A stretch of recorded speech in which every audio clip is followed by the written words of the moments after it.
পড়া কমে যাবে, হেয়ার হেলথ ইমপ্রুভ হবে, হেয়ার গ্রোথ বুস্ট হবে, আমাদের চুল অনেক বেশি ম্যানেজেবল থাকবে, সফট থাকবে। ট্রাস্ট মি, আজকের পর তোমরাও ভাববে এরকম তো তোমাদের চুল কোনোদিন ছিল। ওয়েলকাম। আজ হচ্ছে আমাদের হেয়ার ট্রান্সফরমেশন সিরিজের ডে 2 তে আমরা আমাদের স্ক্যাল্প ক্লিন করব।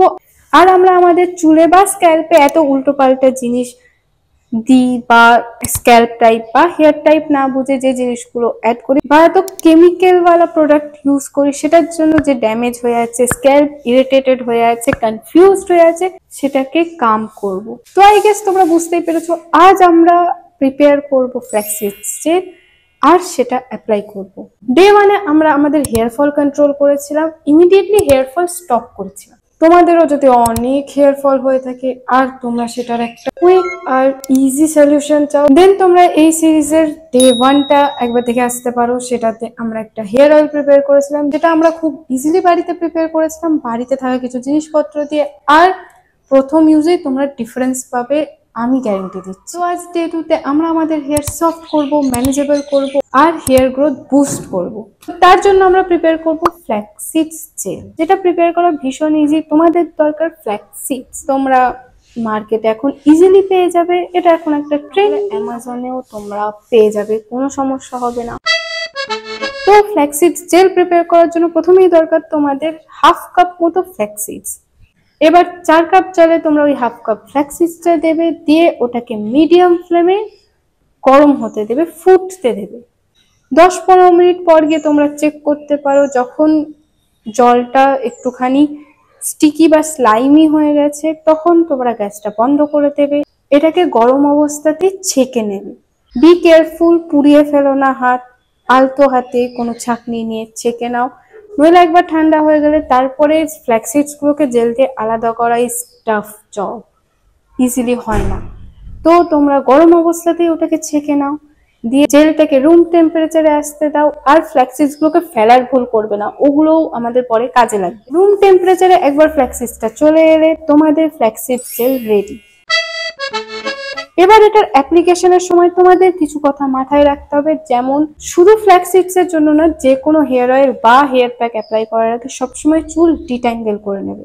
চুল ডিট্যাঙ্গেল না করে ফ্ল্যাক্সিডস বা অন্য কিছু চুলে অ্যাপ্লাই করলে তোমাদের চুলে অলরেডি জট থাকবে, আর যখন তোমরা ওটা অ্যাপ্লাই করবে, ওটা এই জটে আটকে সেটাকে আরো জটিল করে দেবে। আর তোমরা যখন হেয়ার ওয়াশ করবে, তারপরে যখন চুল ডিট্যাঙ্গেল করার চেষ্টা করবে, সেটাতে অনেক হেয়ার ফল হবে। তো সব থেকে ইজিয়েস্ট আর হেয়ার ফল না চাইলে জাস্ট কিছু অ্যাপ্লাই করার আগে চুলটা ডিট্যাঙ্গেল করে নাও। একবার চুল ডিট্যাঙ্গেল হয়ে গেলে পুরো স্ক্যাল্পে ভালো মতো অ্যাপ্লাই করে নেবে ফ্ল্যাক্সিড জেলটা, দেন চুলগুলোকে সেকশন করে করে পুরো চুলের লেন্থ অ্যাপ্লাই করবে। এটা স্ক্যাল্পে অ্যাপ্লাই করছো হেয়ার গ্রোথের জন্য, আর তোমাদের চুলের লেন্থ অ্যাপ্লাই করলে তোমাদের চুল আগের থেকে সফট আর ম্যানেজেবল থাকবে। তো একটু টিপটাপি না করে পুরো চুলে ভালো মতো জেলটা অ্যাপ্লাই করবে, মানে চুলগুলো পুরো ভিজে যেতে হবে। দিয়ে তারপরে এটাকে তোমরা আধ ঘন্টা 1 ঘন্টা যত ইচ্ছা রাখো, দিয়ে করবে কোনো জেন্টাল শ্যাম্পু দিয়ে হেয়ার ওয়াশ। সবসময় ট্রাই করবে তোমাদের স্ক্যাল্প টাইপ বা হেয়ার টাইপ বুঝে শ্যাম্পু ইউজ করার, কারণ অনেক সময় হেয়ার ফলের মেইন কারণই হয় শ্যাম্পু, ভুল শ্যাম্পু ইউজ করা। তো চেষ্টা করবে সবসময় হেয়ার টাইপ বা নিজের স্ক্যাল্প বুঝে শ্যাম্পু ইউজ করা। এবার নিজের স্ক্যাল্প বুঝে মানে চেষ্টা করো সব শ্যাম্পু প্রথমে পাউচ নিয়ে আসার, দিয়ে সেটা ইউজ করার, যে তোমাদের স্ক্যাল্প বা চুল এটাতে কিরম রিয়াক্ট করছে। সেটা না হলে যদি পাউচ অ্যাভেলেবেল না থাকে, দেন একটা ছোট বটল কিনে প্রথমে ট্রাই করো। কারণ কারোর চুলে ওই শ্যাম্পুটা ভীষণ ভালো রেজাল্ট দিয়েছে মানে তোমার চুলেও দেবে এরকম কোনো বিষয় নেই। তোমার চুলে সেটা ডিজাস্টার হতে পারে, তোমার চুল পড়ে যেতে পারে, তুমি টাকলি হয়ে যেতে পারো।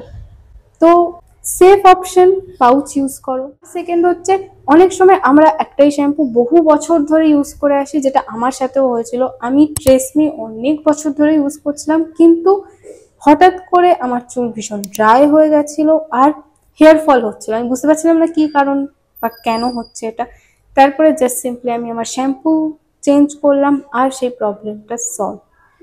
তো তোমাদের সাথে এটাও হতে পারে, তোমরা একবার এটাও ভেবে দেখতে পারো যে তোমাদের যে শ্যাম্পুটা ইউজ করছো সেটা অনেক দিন ধরে ইউজ করছো, তাই হয়তো তোমাদের এখন চুল ড্রাই হয়ে গেছে। তোমরা হেয়ার ওয়াশ করে নিলে তোমাদের সেকেন্ড ডে রেমেডি ডান।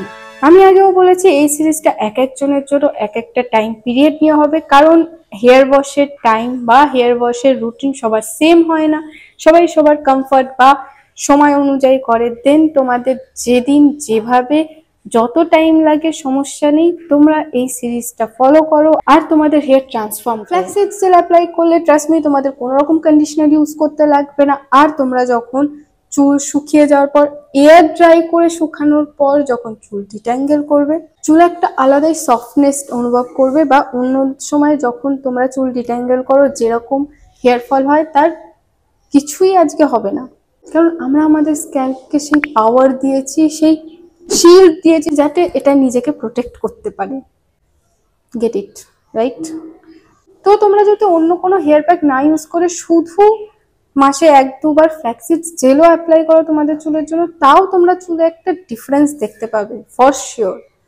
আর যদি তোমরা কিছু হেয়ার প্যাকস অ্যাপ্লাই করো, কিছু সময় DIY হেয়ার অয়েল অ্যাপ্লাই করো, দেন কি আর বলবো। আর আমার ট্রান্সফরমেশন সিরিজগুলো ফলো করো, তোমরা তোমাদের স্কিন আর হেয়ারের ডিফারেন্স ডেফিনেটলি পাবে। তো এর সাথে ডে 2 কমপ্লিট।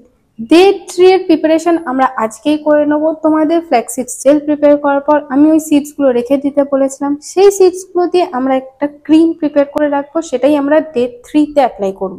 তোমরা চাইলে শুধু এই সিডসটাও রেখে দিতে পারো, কিংবা এই ক্রিমটা প্রিপেয়ার করে রেখে দিতে পারো। নেক্সট যেদিনকে শ্যাম্পু করবে সেদিন ওই ক্রিমটা অ্যাপ্লাই হবে। এবার ফ্ল্যাক্স সিডস থেকে কিভাবে ক্রিম প্রিপেয়ার করবে সেটা নিয়ে ডিটেইল ভিডিও আমার চ্যানেলে পোস্ট আছে, তোমরা দেখে নিতে পারো। তো আজকের জন্য এটুকুই। আমি আসবো আবার নতুন কোনো ম্যাজিক, নতুন কোনো রেমেডি নিয়ে। আর till then stay tuned, stay healthy and by.